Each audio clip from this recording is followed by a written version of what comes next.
Hey, welcome to Optimize Your Body with Martin Silva, where we talk raw, uncut facts to truly help you optimize your body.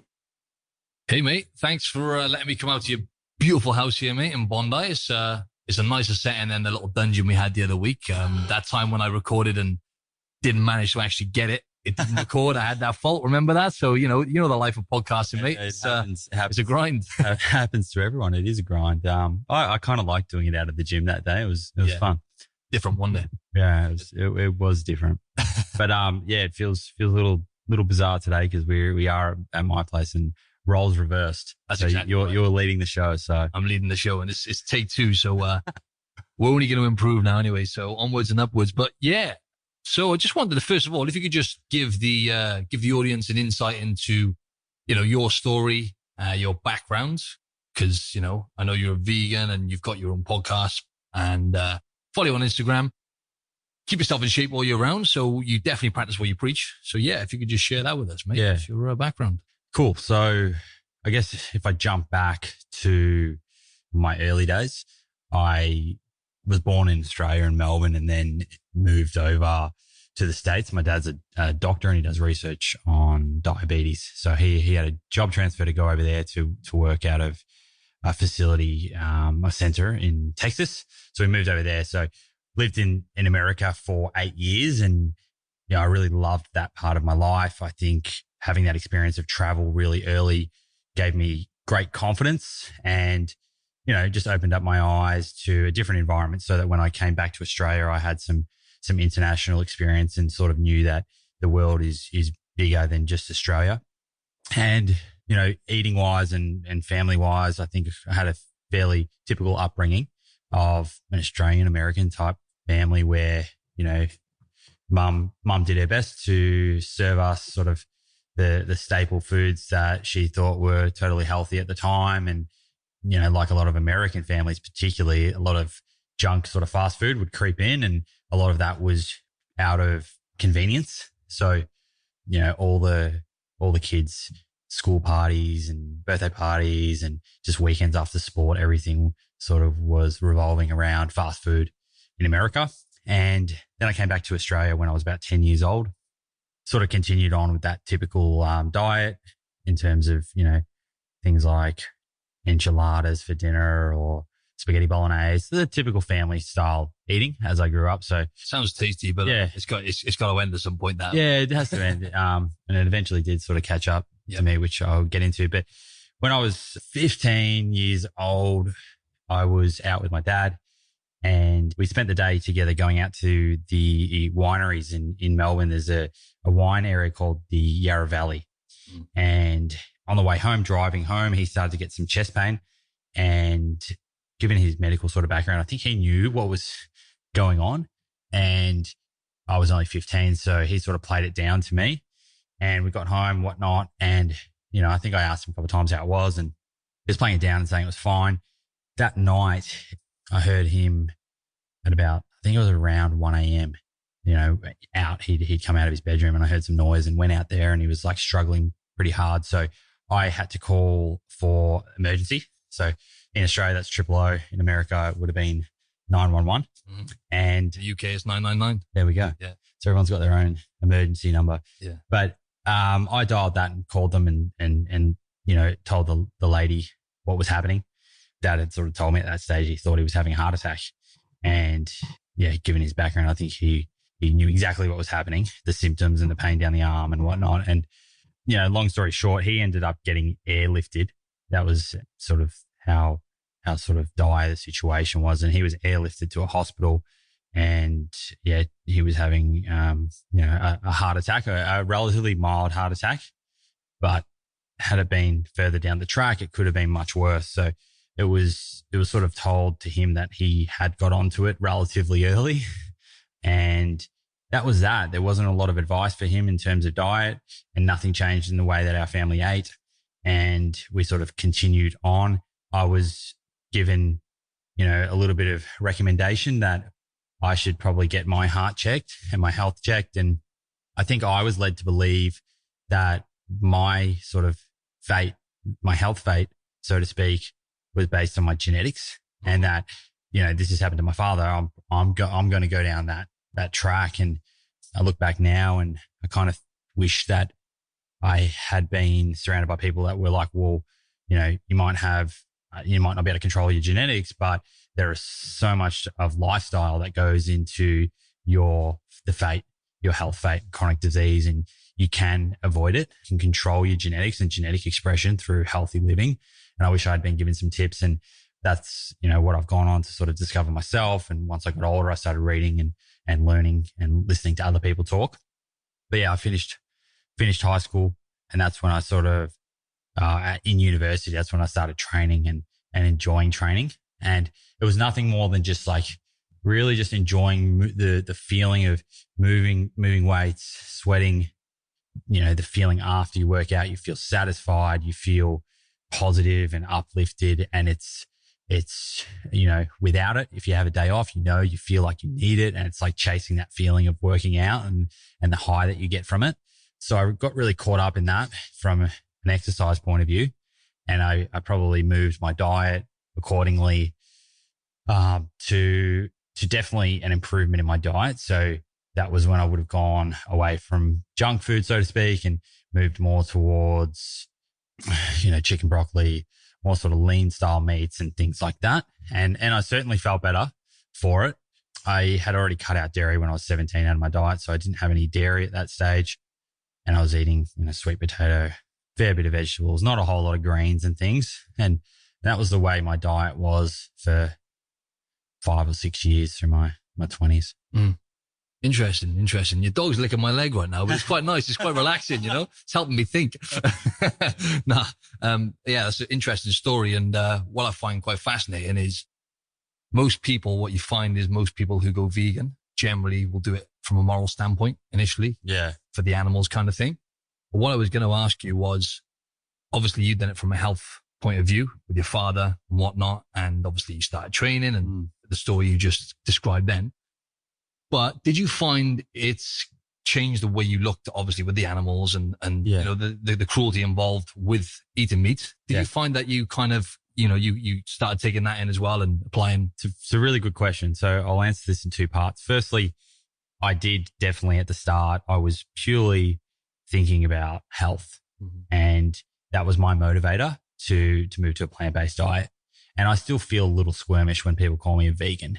I don't like the label. I just eat a whole food diet that doesn't happen to have animal products.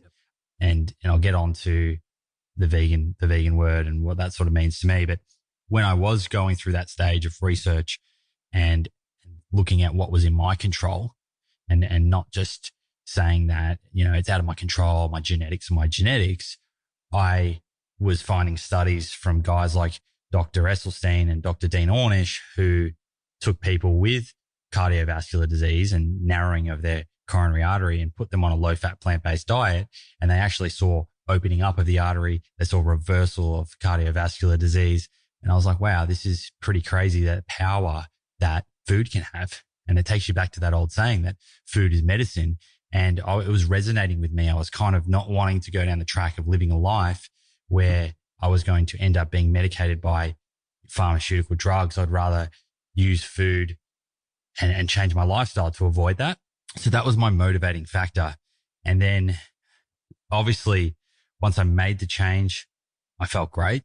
And when I initially made the change, I didn't just draw a line through the sand and go, I am going vegan and I'm not going back. That wasn't how it is. Like an experiment, I guess. Yeah, it was an experiment. So, sorry, when was it? I didn't mention. So around 3 years ago now. Oh, is that all it was? Yeah. Wow. So I kind of, but obviously I had no dairy in my diet. Yeah. So I went through a bit of a stage before that where I went to basically a pescatarian diet without dairy. So it's pretty much eating plant-based diet with some fish. And, I felt great. Again, I think health's a spectrum. So you can move from A to B, feel better, and then you can move from B to C and feel better again. And it was an experiment to start with. I didn't really tell anyone. My girlfriend knew. We were sort of experimenting together. I think it helps if you have someone that you can do it with and cook at home and whatnot. And she was more on board than I was because I was worried. I was like, what if I lose muscle? I had all the typical questions. I'm like, oh God, how am I going to get my protein? And I was worried. Admittingly, I was worried at the start. And I just never looked back. That I changed my diet, and I would go sort of one plant-based meal a day for a week. And then the next week I'd do 2 a day. And then I started to get to a point where I was like, I don't need the third meal with animal products. Let's just go. And I just kept feeling better and better. And when I say I kept feeling better, probably the 2 biggest things I felt was that my recovery was better in my workouts.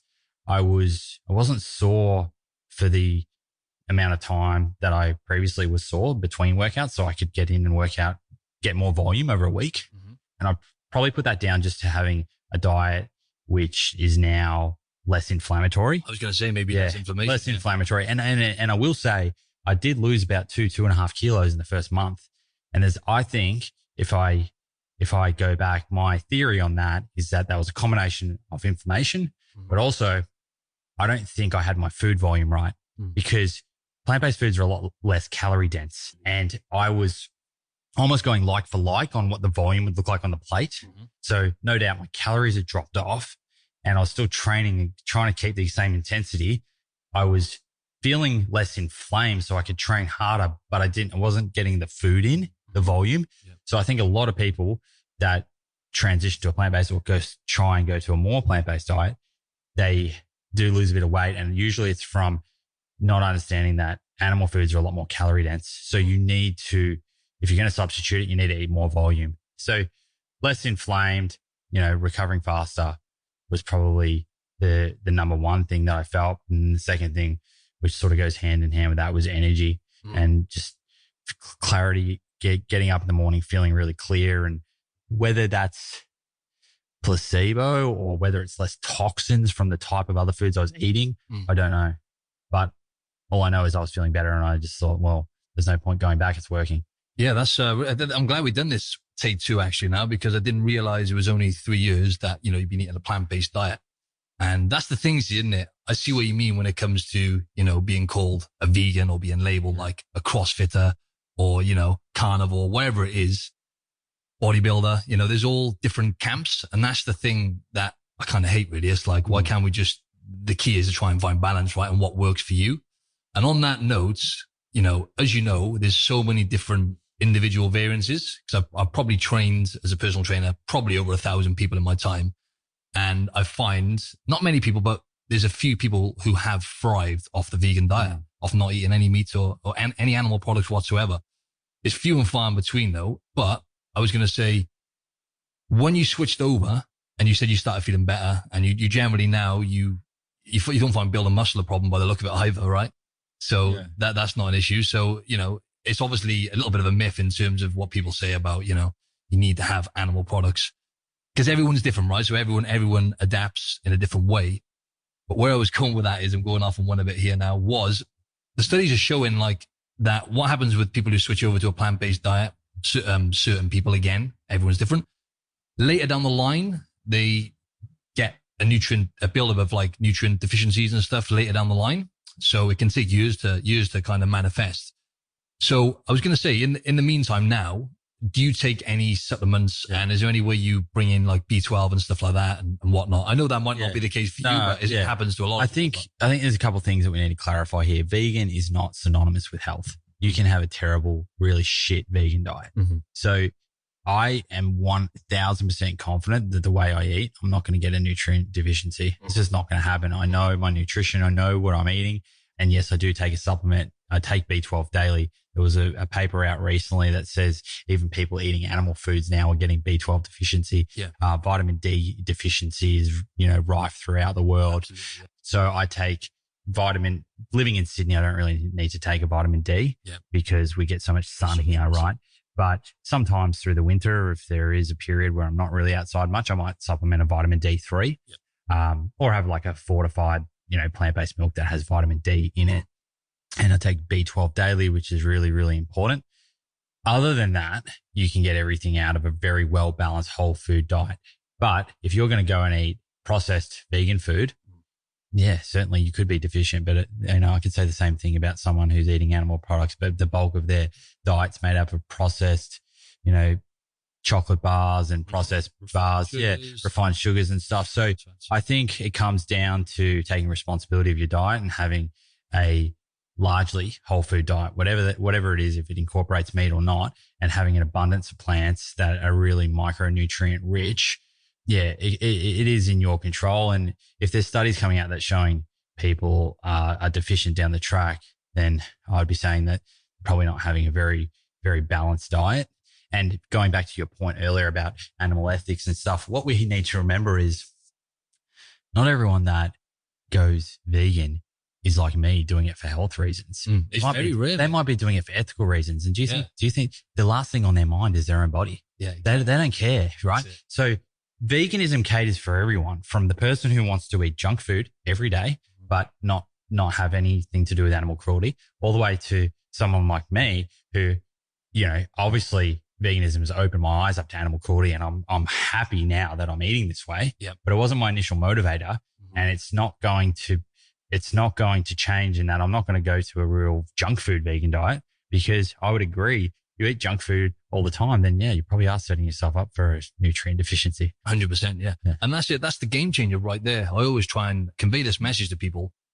If you cut out processed foods, the results I've had with people who've managed to wean themselves off, because it is a weaning off process. It's just like drugs. The way they engineer 100%. These foods, they're just highly hyperpalatable. Corn syrup. Just make you want to eat the hell out of them. Dextrose, sucrose. Exactly. Yeah. Not to mention the vegetable oils, right? Which are, contributing massively to the heart disease epidemic we're facing. And you've got to think about it. If these are so artificially sweet, is your brain going to be attracted to that food or the sweetness of a berry? Your brain's going to start to think berries aren't sweet. So you're going to be turned off these fruits, which otherwise, if you were never introduced to these processed refined sugars, you would look at the berries and you'd be salivating. Yes. And these berries are offering you antioxidants and so much more than what's in the processed food. That's right. They completely down-regulate your sensitivity to the taste and stuff. Yes. That makes perfect sense. And I find that myself when I've done I've done something similar to like a keto kind of way of eating before, where I just had, I have quite high fat anyway, but it was mainly just protein and fat. And then when I did introduce berries, for example, it was like this unbelievable, overwhelming feeling, like just having berries. So it goes to show that your body adapts to eating those type of foods. And I think it's just, that's the main thing really. And I think that is another thing for you as well. I think when you switched over, obviously you're putting so much more goodness and nutrients into your body, then that alone is going to put your body into a much healthier state. How did you find with the fish? I just wanted to mention the fish real quick. And do you take any omega-3 or any fish? Yeah, so sorry to interrupt there, mate. No, that's fine. So omega-3s, obviously you can get your long-chain omega-3s, DHA and EPA from fish, right? From fish oil or from the skin of fish, which is, marketed fairly widely. That's what fish are a good source of, right? Mm-hmm. But on a plant-based diet, there's a couple of ways that you can get it. And whether it's ethical or whether it's that you don't want to consume fish because you're worried about heavy metals. And there are a lot of toxins now in water, and there's a great movie out now called Plastic Ocean. Plastic Ocean, that's what and it's just, we look at the big blue ocean and we believe that it has to be clean, but it's not really. It's not the truth. Watch some documentaries, do some reading. Yes, there are areas of the world where you can get clean fish. And if you were going to eat fish, you would start off with the smaller fish, which are likely to be less contaminated. Mm-hmm. The higher up the food chain in the fish world, the more likely they're going to hold those toxins because they're eating the smaller fish, like swordfish, tuna, shark, right? Predators, isn't it? Yeah, it's building up. Okay, so going back to omega-3 though, you on a plant-based diet, you found in food is only the short chain, which is called ALA, and we convert about 5 to 8% of that into DHA and EPA, right? Now, based on what the daily requirement of EPA and DHA is, what that means is, in terms of what a vegan would need to consume to be able to get the right amount, is about 2 tablespoons of ground flax and 1 tablespoon of chia seeds a day. Mm-hmm. So if you're consuming that and you're only converting at 5%, everyone screams about, the vegans only convert at 5%. But what you need to do is look at the numbers. The numbers are, you need to get enough ALA, convert 5% to get the daily requirement of DHA and EPA. That is 2 tablespoons of flax and 1 tablespoon of chia seeds. Mm-hmm. It's not that hard. Or 2 tablespoons of chia seeds. That's it. Or alternatively, like half the world who's taking fish oil, you can take algae oil. So algae oil, what the fish get their omega-3s by eating algae, mm-hmm. right? They eat the algae. The algae is what has the omega-3s. That's right. Then now growing algae in conditions where there's no heavy metals. And then they extract the oil and put it into a bottle. And I've got some here and it's in a little tablet. It looks exactly like a fish oil. And that's direct DHA and EPA. So if you're worried you don't have chia seeds or flax or Brussels sprouts or walnuts, which are loaded with omega-3s, then you just take an algae oil like the rest of the world taking fish oil. Interesting. There we go. Yeah. Well, that's it. That covers that one. Yeah, I've got nothing to say to that. I'm not going to argue with that. And there's an interesting point on that as well that I will add is that for so long, fish oil has been touted as this amazing supplement for cardiovascular health. And there was a Cochrane review, which was only about 4 or 8 weeks ago. You can Google it, Google Cochrane review omega-3s. And they're probably one of the most reputable sort of medical journal companies which does reviews, and they look at all the literature. And they went out and they looked at all of the literature on omega-3s and found that there is no association between taking omega-3 fish oil supplements and reducing cardiovascular disease. Nothing, right? Yeah. So it comes back to a lot of things. We're led to believe that through society by $1 billion industry that's selling fish oil tablets. So that's it. And if you look at the history of humans, right? We will adapt to anything. We're an adaptation machine. That's what I always tell people. Yeah, we'll thrive on anything really. So if you look at the Eskimos, for example, that's pretty much all they ate was fish, right? If you look at their teeth and their bone structure, they're super healthy humans, right? And it comes down to like the whole saturated fat thing as well. I wanted to quickly discuss that. I know you generally don't use like any oils or anything like that. Do you, like coconut oils and olive oils? I keep it on the minimal. Minimal. Yeah. Okay. But yeah. So when it comes to the fats and all that kind of stuff, we will adapt to anything, right? So saturated fat, we've been told over the years, is the direct link to heart disease and stuff. And there is some studies to show that as well. Obviously, there's so many other factors which come into it, right?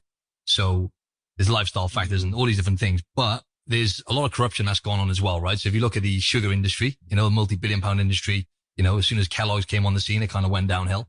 The cereals, the breads, all these things, processed foods, again, we're going back to. That is obviously when the inflammatory response we get from having vegetable oils and these refined sugars and whatnot playing a massive part in it. But saturated fat, what they found is, like, for example, there was like 11 different countries that they done studies on. And I think they had a direct link between heart disease and people over consuming saturated fats. Obviously there's like 36 different types of saturated fats or something like that. So it's a lot more complex than what we think. The vegetable oils, right? Such as your canola oils, soybean oils and all the kind of stuff that they cook the food with is what generally leads to chronic inflammation and then later on down the line, maybe heart disease or whatever. But I was just going to say, like, there was 2 papers within those 11. There was 2 countries, like I think it was France and Italy. They eat a lot of saturated fats, cheese, all these kind of things, olives and whatnot, the Mediterranean diet, and they were totally fine. They didn't have these issues. So you don't have a great deal because you have, what does your breakdown look like? You don't have a great deal of. I think, some great points in there. And obviously the Mediterranean diet has quite a bit of saturated fat in it, like you said, right? And the Mediterranean diet and the DASH diet, they are great sort of diets. And if you look at the papers that where they've compared those diets, they've compared them against the standard American diet. Standard American diet, it's got a lot of processed food, refined food, heaps of sugars. So of course the Mediterranean diet's going to stack up and be healthier, right?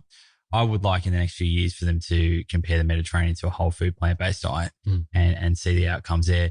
In terms of saturated fat, I think if we go back in time, and it's so confusing, it is so confusing, right? So much information. But if we go back in time, there was a time where saturated fats were in and then they became a bit of the enemy. And what happened was a lot of proponents for saturated fat will say, well, once everything became low fat, chronic disease increased. And it obviously did. The statistics show that when particularly America changed everything to this whole low fat craze, right? But what they did is they went low fat and just dumped sugar into everything, sugar. Right? So I'm not a big proponent for adding heaps of sugar or heaps of saturated fats to the diet. I think that unsaturated fats are very, very important. And going back to the earlier studies that I spoke about with cardiovascular disease, the only study to my knowledge that has ever been done that has reversed cardiovascular disease, reversed it, literally atherosclerotic plaque built up into an artery, narrowing it, which ends up causing heart disease or stroke, is a low fat diet, right? A low fat diet, plant-based, whole food, plant-based diet, no refined sugars, nothing. So not only low fat, but no refined food, both of them. So working out which one is the main contributor to that. The plants which are playing a big part in that. The plants are playing a huge part in that, definitely. But that's the only study that has done that. And why I find that so important is that they now can show that cardiovascular disease can start as early as when you are in the womb. So if your mother has super high cholesterol, hypercholesterolemia, then you can develop fatty streaks within your arteries even before you're born. They've done autopsies on people, Americans who died in the Korean War, who died from wounds, right? They were shot. And so they were, over there in the army, presumably quite healthy. And they did autopsies and looked at their arteries. And these guys were on average 18 to 21 years old, and something like 70 to 80% of them already had atherosclerotic plaque building up in their arteries. So it's, for me, cardiovascular disease for a lot of people and people our age, it's not about preventing it. It's actually about reversing what could already be there. Yeah. If you've grown up on a diet with those sorts of foods in your diet. I see you've got some work to do then. I mean, need to reverse the damage, and that is a project, right? It's like anything. A project. Yeah. It's like, I don't know, this is a bit extreme, but using cancer as an example, like a lot of the time, a lot of these things are lifestyle related, right? And it's like a, 10, 15, 20 year project sometimes, right? Yeah. So body doesn't heal itself overnight. Like, I feel like I've made huge improvements in my health over 3 years, but, I'll continue to hopefully to heal my body with every year that goes on and making healthy food choices. And whether that's down to not eating any animal products or it's just because I'm not eating refined food and junk, I think, it's really hard to pinpoint in the science. Definitely. And what I will say about vegetables is since I, about 2-3 years ago, started eating more and more vegetables, just made it more of a habit and completely a transformative thing for me, really. So now, like I said on the last podcast, which didn't record, like that's number one for me now. So that's my go-to. The vegetables are the first source of food for me, right? Before I even contemplate, meat or whatever else is coming. And, let's just look at all the different chemical compounds you find in, for example, we were talking about cruciferous vegetables, broccoli, sprouts, kale, cauliflower, those kind of things. Sulforaphane, right? So you dropped some good points last time actually about, chopping up the broccoli and getting the sulforaphane, Brussels sprouts, all those kind of things. So yeah, if you just give us your, like a heads up on just how powerful vegetables are, man. Like, enough of them. It frustrates me. I think, like what you said, is the Western diet for many years has been based around animal protein, and that is like the star of the plate. But I would think that whether you are plant-based or not, if you can make the plants, the vegetables or the fruit and vegetables the star of the plate, you're going to be moving to a much healthier direction and you're going to feel a lot better.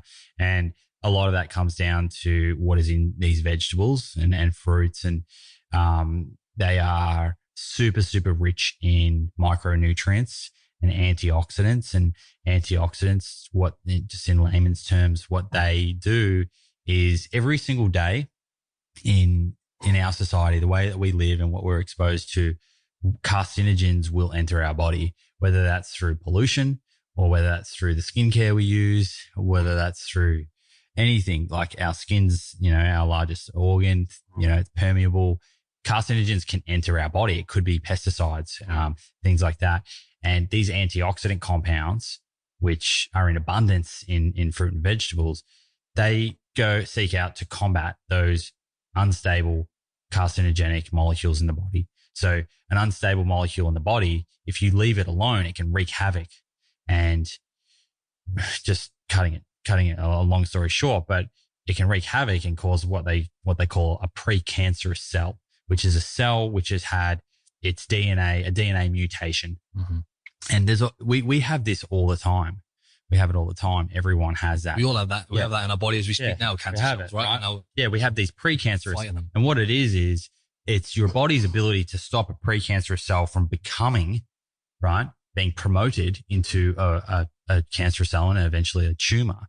And what the science is showing is actually can combat that is having these phytochemicals, these antioxidants in your body, which can stabilize these unstable molecules. So that's why it's so important to be getting I recommend at least 2 or 3 servings of berries a day, 2 or 3 servings of greens. Like you said, I think the greens are the most powerful of the vegetables, whether that's your dark leafy vegetables like kale and spinach, or your cruciferous vegetables like broccoli and broccoli sprouts, broccolini. Yeah. Like really focusing on that and not having as much a focus on your animal protein, or even if you are plant-based, not having as much focus on your protein sources, but making sure that the plants make up the bulk of it. Absolutely. Yeah. So my go-to vegetables are, for example, the cruciferous veg, all the greens and stuff, and then the root vegetables as well. So lately I've been having a lot more kind of like a bit more sweet potato, carrots, parsnips, those kind of things. And that's helped massively. Like I'm really kind of in tune with my body. So I can feel the difference instantly. And my digestion's improved a lot since that as well. But do you have any, like I was going to say, for the average person, see, because I'm always trying to get people to have, more vegetables. And like when I start training someone, the first thing will be, right, okay, you're not having any vegetables. Try and have 1 serving a day and build it up slowly, because that's the game changer, the vegetables. How, like, for example, cruciferous veg, people are listening to this and like, oh man, it's just boring. I find it hard to eat them. Have you got any tips in terms of like adding flavor to vegetables and stuff? Because I just literally steam them and eat them cold. I'm fine. It's the average person. So few little tricks. You could get greens, particularly like your leafy greens, and put them into a smoothie. So that when I would start off by combining them. I think flavor combining early on when your taste buds aren't ready just to munch down on them by themselves, which is the end goal eventually, will sort of help mask the flavor a bit, and it gives your taste buds an introduction, and then they can start to develop and learn to love that taste. So smoothies, or like making really healthy sort of dressings that you can put over the top of kale and your spinach and things like that, or seasoning. So, chili, cumin, these like really strong spices, which will take away some of the sort of plant flavor early on. But just playing around with some of your favorite recipes. I think anyone that's transitioning, you don't have to just do a drastic jump. Think about your favorite recipes, whether it's lasagna or, pasta, and work out ways where you can incorporate the vegetables into those. So you have a layer or a level of familiarity, and it's not like you're just jumping from one extreme to the other in one day. Awesome. Thanks. Yeah. I just listened to your recent podcast with Emily Hazel, and that was really good. The serotonin, the one who owns the serotonin restaurant or cafe. Yeah. Really interesting. She was saying literally about 10% of the world in, what was it? I think it was like a couple of years time, an extra 10% of the world will be vegan. Basically, people are switching over faster and faster to a plant-based diet, which is great, really. It could be good and bad depending on what, if they're still eating processed foods and whatnot. But what are your thoughts on, like, for example, red meat, right? So, red meat obviously is one of the most nutrient dense foods on the planet, really. If you look at gram for gram, the amount of nutrients you find within red meat. And there was a documentary called What the Health on Netflix, which demonized everything animal based, really, which, so there was some truth in it and what they were saying, but then I think they blew some of it out of proportion, when they were comparing kind of like fish to having 5 cigarettes and stuff. Just a bit crazy, some of it. But red meat I have a couple of times a week personally. And once again, I'm in tune with my body, and it does definitely do something for my energy and my well-being, having red meat.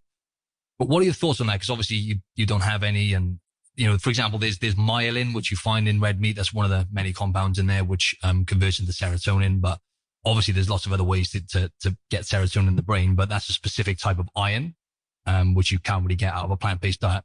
But yeah, so what are your thoughts on like red meat in general and the nutrients, and if you should or shouldn't eat it?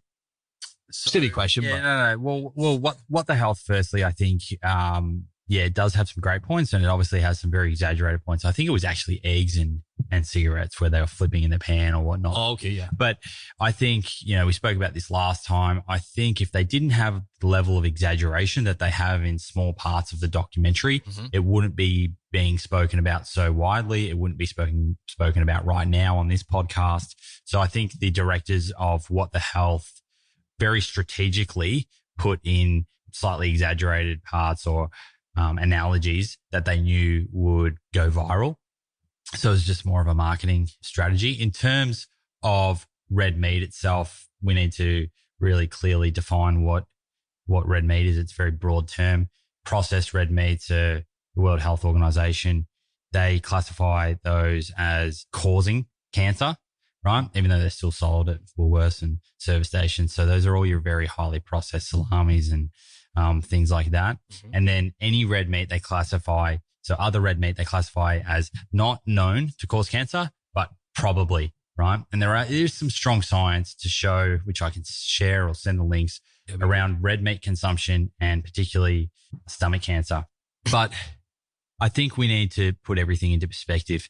And I sort of understand that not everyone is going to go vegan or plant-based overnight or ever at all.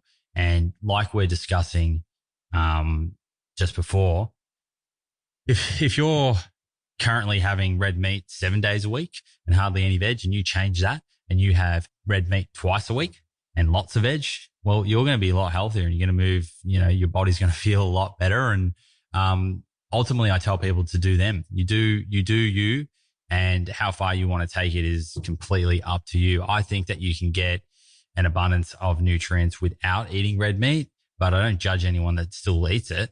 I used to eat it. Some members of my family still eat it, and that's completely their choice and not something that I would ever judge anyone on.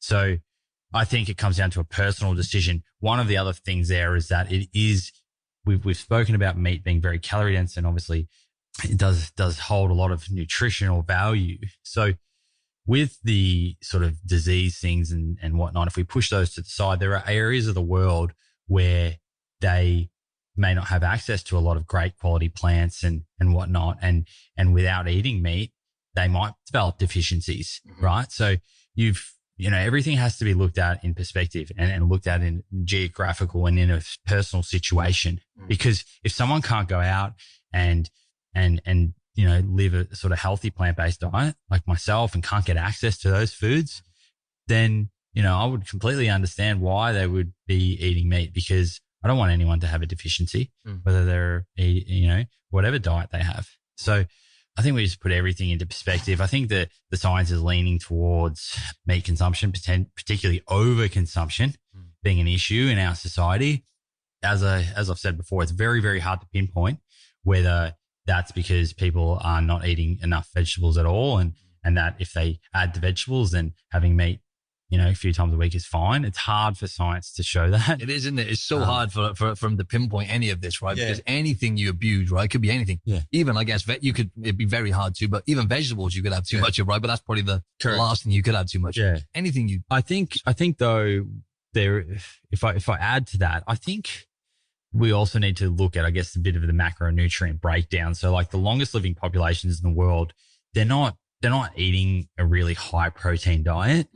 These blue zone areas where, they're not all vegans. Some are in some zones, but most of them are sort of 95%. They're still having some meat or fish or a little bit of cheese in some of these areas, but they don't have a high protein diet. And, I think particularly for like yourself and I have a higher protein vegan diet than a lot of people, right? I think as a society, we think we need more protein than we do. There's going to be an ongoing battle between getting gym gains and developing muscle and strength versus longevity. And it's something that I'm still trying to battle with in my mind, because you obviously need a certain amount of protein to get results in the gym. But I genuinely think there's enough science showing that having too high protein is not the best way of going about longevity. So it's something, as I sort of get into my 40s and 50s, I'll probably look at it a little closer in terms of dropping it back a bit. And then there's actually some interesting science showing that once you're 60, 65 plus, you should actually increase your protein again. Yeah, that's right. Synthesis and whatnot. Things change, and it's actually a positive in your sort of last 2 or 3 decades to have a higher protein, because it keeps people more mobile, keeps them stronger. Recovery and stuff as well. Yeah. So, that's something. I don't think all the answers are out there, but it's a long answer to your question about meat. But I'd say the take home tips are for people just to eat more plants. Probably unless you're a bodybuilder or doing extreme sport, you don't probably need as much protein as you think you do. And if you focus on plants, then be doing better by your body, in my opinion. And on that note, what are the best, most effective foods as a plant-based eater for protein and for amino acids and whatnot? Because I know quinoa, Yeah. that kind of stuff Yeah. is good, but how do you manage? Yeah. So, I mean, my protein, I probably get around about 1.7 to 1.5 to 1.8 grams of protein per kilo. Per kilo, yeah. Right. For me. And that is, I know, across the plant-based world, there'd be doctors and there'd be other people out there that would say that's too high. And, as I said before, it's probably something that I will drop down with, but I am doing a fair bit of exercise and strength training. So I feel like my body's utilizing it, but I'm aware that it could be potentially working against me in terms of longevity. And I think just generally, if we look at bodybuilding and putting on a ton of size and whatnot, and even NFL players, like their length of life is nowhere near as long as someone who has like a lower BMI, thin and agile and stays mobile. So I think we know that, and it makes sense. So it's just sort of working out how it fits in with your lifestyle. But if we go back to the food, so the main sort of high protein stuff is your legumes. So, lentils or your beans, peas, things like that. And then nuts and seeds provide a lot of protein as well. Then you're getting sort of incidental, I guess, protein in your unrefined grains, which includes oats. So like oats, I'll get 8 or 9 grams out of my oats, 8 or 9 grams of protein out of my oats in the morning on top of everything else that I put in there. So my breakfast will typically have sort of 40 grams of protein in it. And yeah, you're getting incidental protein in all of your vegetables and stuff, even though you would never associate vegetables with having protein. They do have little bits of protein here and there, but I have no issue getting to sort of, 150, 160 grams of protein. I eat a lot of tofu, a lot of tempeh. What's your thoughts on those kind of products, actually, the soy-based products? Because I've heard like those kind of things are not ideal because the genetically modified thing. Is that true? Or? Well, so firstly, it's a great question. Well, maybe this brings us back to red meat. So 90% of genetically modified soy is fed to beef. Okay. I heard something about that. So that means that there's so much beef being consumed across the world, which has been grown eating genetically modified soy. I myself would never put genetically modified soy into my body because what genetically modified soy, what it means is that it becomes, they modify the genes so it becomes resistant to, mutations, and it essentially like it becomes resistant to Roundup, right? Yeah, which is the glyphosate. Glyphosate, yeah, which is the So what it means is that if you're eating this genetically modified crops which are resistant to glyphosate, that you're also getting glyphosate into your system, and Monsanto will tell you that glyphosate is perfectly safe, but there's a place called Cancer Alley in America where glyphosate runs into the river and it's like the highest incidence of cancer. You give mice glyphosate and they die. Yeah, wipes out the gut flora, doesn't it? Big time as well. So, it's playing, you got to remember, we're still playing around with how our gut flora works. So how Monsanto can tell you that it's safe when we don't even fully understand our guts is beyond me. And like there's an increase in leaky gut and IBS and all this sort of stuff. And we need to go back and look at what's changed. And I think genetically modified crops could well be a part of that. But yeah, so going back to tofu, I've never seen a non-organic tofu on the shelf here. Every bit of tofu that I buy is organic. So it hasn't been genetically modified. It says on the front, non-GMO, which has like the label, organic. And then tempeh. I tend to eat sort of chickpea tempeh, zucchini bean tempeh, things like that. I've got no problem with soy because the science that is on soy, which looks at the phytoestrogens, there's more estrogen in meat than there is in soy, because in soy, there's not estrogen, there's phytoestrogens. And the science shows there was one paper which has gone viral, and go back to agendas and people pushing them and different industries pushing them. And this one got pushed really, really strongly, but it was like a single subject science paper. So they had one person and they gave him 17 serves of soy a day. Well, we will go back to what we said before about balance, like eating anything in excess can cause issues in the body, right? Absolutely. And they gave him 17 serves of soy and he had some estrogen type issues, right? Now, I would never eat 17 serves of I know, soy. that's the thing. It's so drastic. Ever. I'd never eat 17 serves of any food in a day. We've done it in a week. Yeah. And, I mean, the thing is, as soon as they took him off that, his entire body went back to normal. So studies are just messed up. Yeah, that was just like a terrible study for me, but it got a lot of publicity. And now, if I post about soy, it's sort of demonized and people jump on. And the sad thing is a lot of that is from Chinese whispers. So like one person will tell their mate, oh, soy's terrible. It gives you man boobs. And it just gains traction and traction and traction. And it gains so much traction until everyone believes it, but they've forgotten about what the source was. Yeah, exactly. Right. So I've done posts and I've gone back to the sources. The fascinating thing is that there are strong studies showing that people who have breast cancer or prostate cancer can significantly benefit by eating soy and putting it in their diet. Really? And yeah, it's quite fascinating. It's because those phytoestrogens compete with estrogen on the receptor sites. And high estrogen is related to those diseases. We need a certain amount of them, don't we? So yeah, we need a certain amount, but what it does is by competing for it, it diminishes the effect that estrogen can have. I see.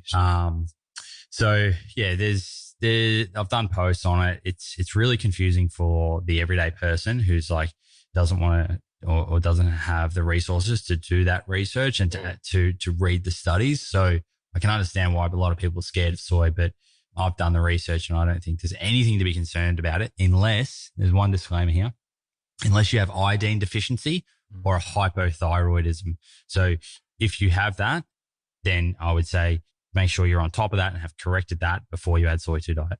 And dulse leaf, I tend to have that. Is it dulse leaf, the seaweed? Dulse, yeah. Dulse, yeah. So I have that as well. I saw that on your story, but that's great for iodine deficiencies as well, right? It's great. Nutrients. Yeah. Let's go back to the seaweed again, isn't it? Yeah. So that's seaweed based dulse or nori or wakame. Really good, rich in iodine. You can actually, trick is I put them into the pepper shaker and every time you're putting pepper on your food. It tastes amazing. Yeah, it tastes great. So it's like nice little salty sort of sea taste. And the other thing is potatoes are loaded in iodine as well. And iodine is another one where there's quite a common deficiency now, isn't it? It's becoming more and more mainstream. But I was just going to say about the meat as well. Obviously, the animals feed off the grains, which are contaminated with all sorts of things nowadays. But obviously, if you do eat meat, like myself, I tend to get grass fed. But even that doesn't quite cover it. Now they're saying, it needs to be grass finished as well. So there's just all these different factors which come into it. I was just going to say about the estrogens then as well. So soy, I think, is second in line to plastics, right? In terms of tampering with estrogen levels. Now with plastics, it's xenoestrogens, right? So I was going to ask your thoughts on that because I'm hearing more and more about it.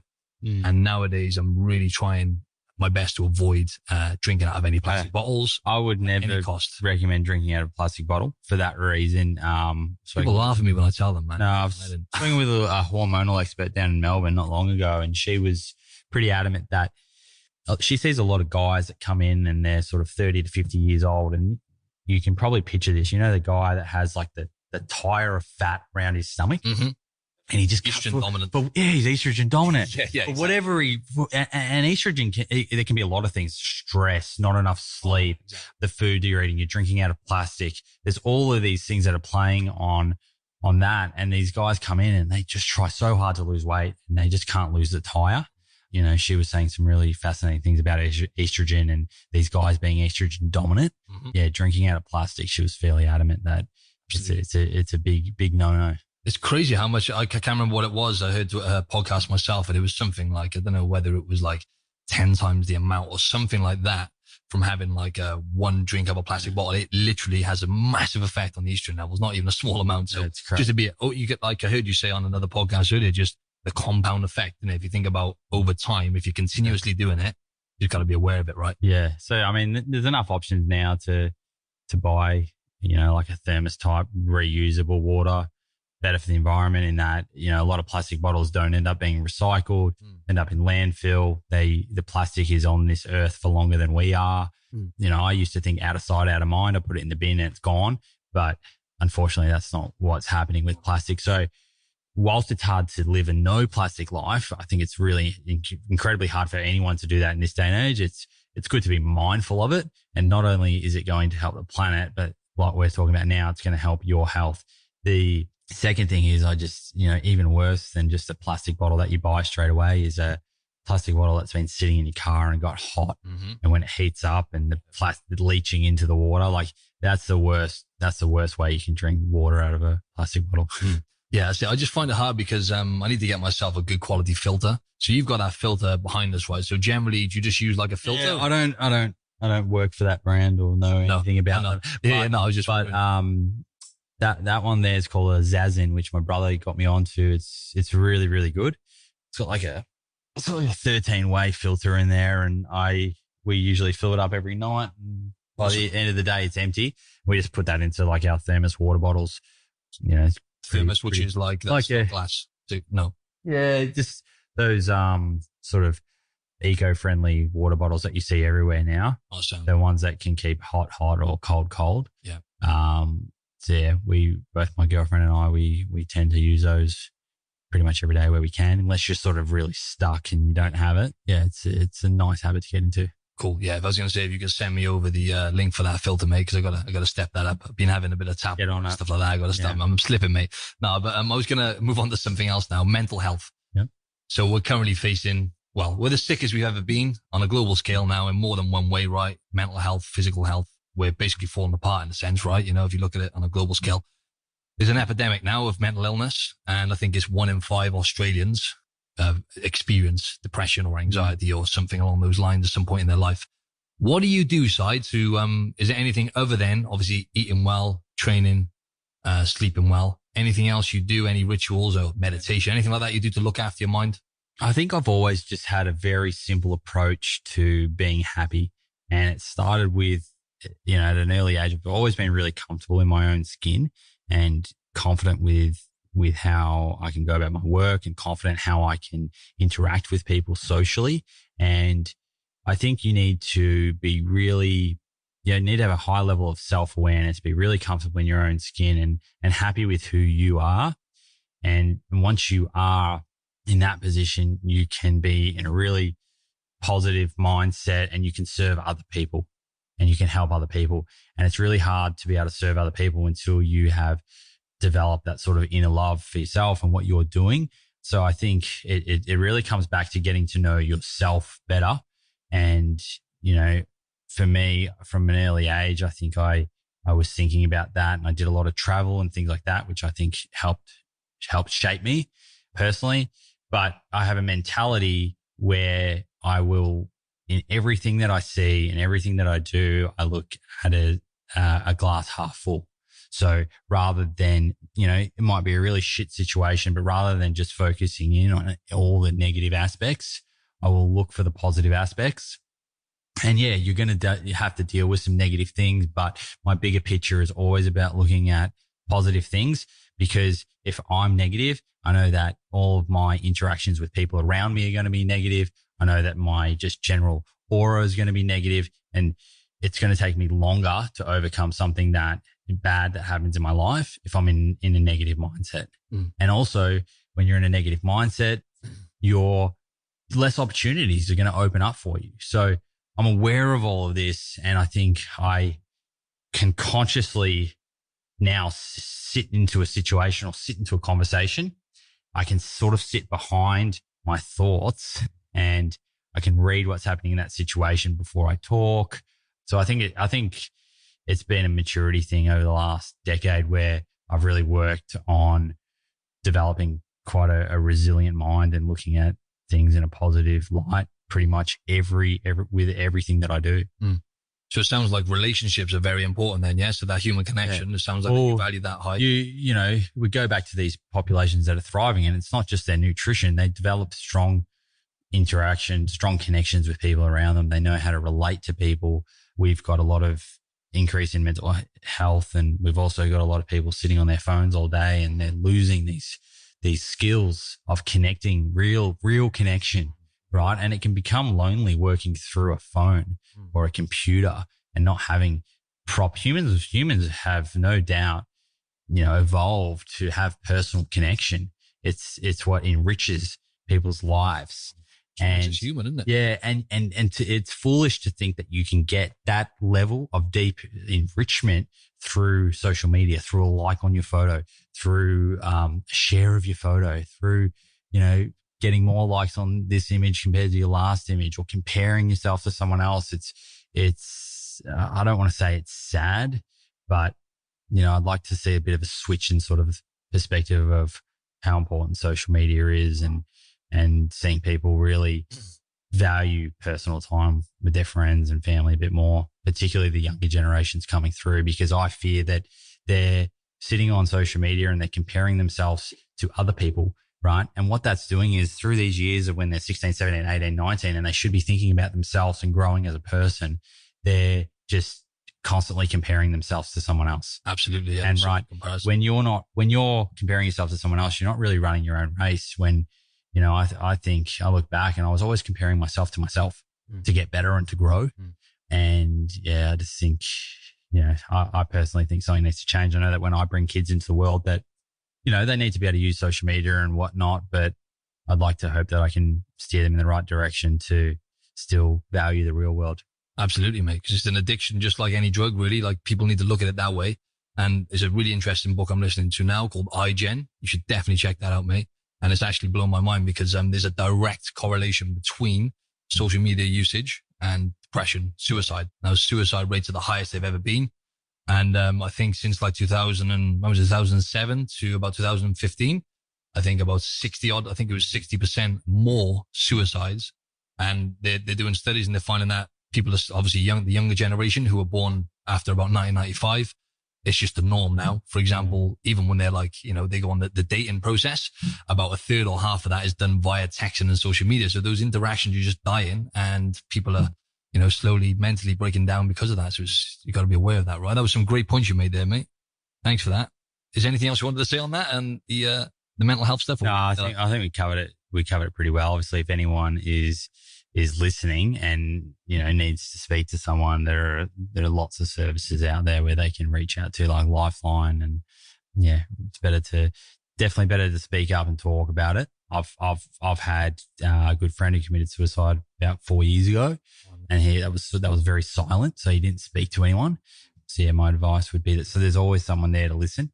And, if you're not in that position, but you're using social media a lot, I would encourage you to look at ways of developing real richness in your life through actually connecting with friends offline, in person, because you're going to feel a lot more valued in your life when you have proper relationships and not just relationships on social media. Absolutely. It ain't weak to speak, because I've done a podcast with Living.org. So check them out as well. It's another really good mental awareness group, Living.org, just LIVINORG. So you got to speak up if that's the case. But I've had Sammy on the show as well. Oh, you've had Sammy. Oh yeah, I remember. He's a good guy, isn't he? He's a great guy. So check out Living. Check out Living, guys. Yeah, Living.org. Yeah, that pretty much covers everything, mate. I just wanted to ask one or two more questions quickly. Business, might as well discuss that now, being as you've had some success in that realm. Have you got any tips for people who are, trying to build a business? Like I'm trying to delve deeper into the online stuff now and build a bit of a business of my own. You've been very successful. Obviously you had the tea company, which you founded, I think it was about 10 years ago. Yeah. Any tips or any advice for people?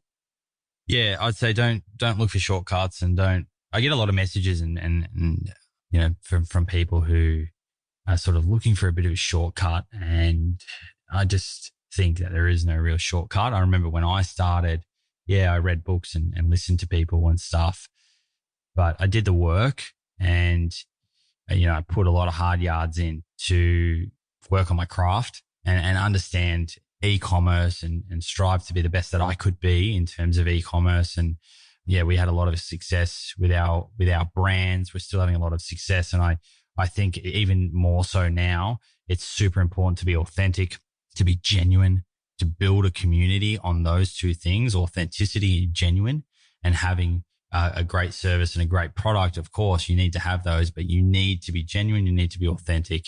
There's so many brands out there. There's so many services. There's new ones popping up every single week. So if you're going to stand out from the pack, you need to understand that you need to build a tribe of loyal customers who feel part of a community, who feel valued.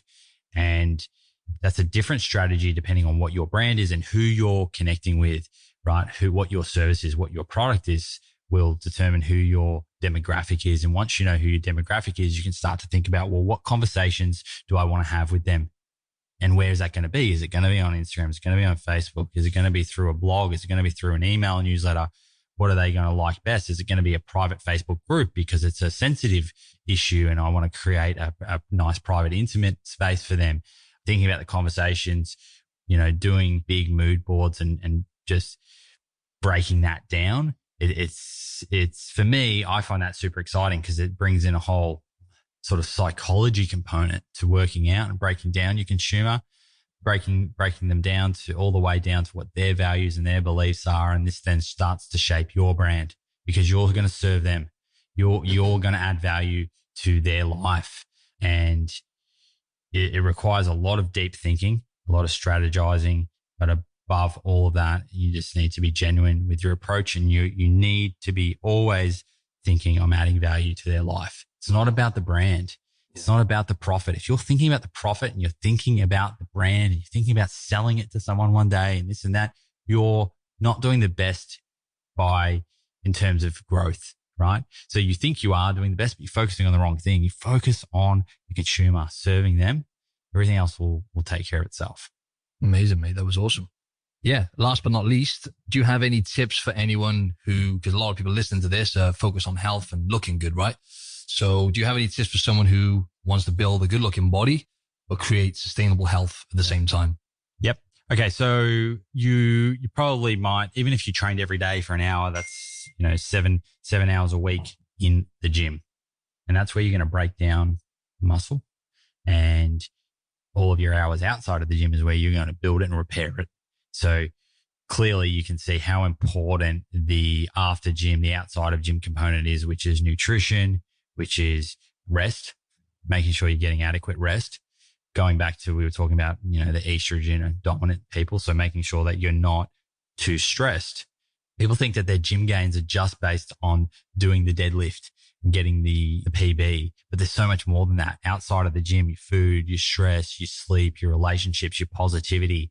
These are things that are going to create a sustainable plan for you. Because if you're going to the gym, coming home feeling super stressed, not eating the right food, sleeping really poorly, that's not something that you're going to sustain.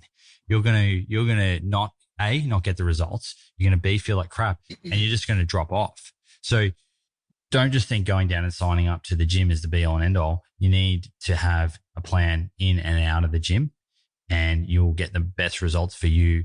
You don't need to compare yourself to people on Instagram. That's not you. Yes, you can look at them for inspiration, but don't get caught up in the daily minutiae of comparing yourself to someone else, because you're just setting yourself up for failure. You're setting yourself up to not feel great, particularly if you're comparing yourself to someone who's only uploading their highlight reel and is a professional athlete or a professional bodybuilder who's spending so much more time than you are. You're going to work, you're working 9 to 5, you've got kids, whatever, like you're a different person. So compare yourself to you, celebrate the mini wins, create a sustainable plan inside and outside of the gym, and enjoy it. Whatever plan you create it to enjoy it, because you'll adhere to it and you'll get better results. Thanks, man. So you can go and find this plethora of knowledge, Simon Hill, over at Plant Proof. It's at plant_proof, right? On Instagram? Yes. Yeah. At plant_proof. Yep. And the podcast is Plant Proof, right? That's right. There we are. So go check Simon out. His podcast is awesome. It's actually up there in the top 5 now. So you're doing really well with that. And there's some great content in there. So go check that out. And whilst you're at it, if you can give me a rating and review, Optimize Your Body podcast. If you listen to this and you enjoy it, please give me a rating and review on iTunes. Be massively appreciated.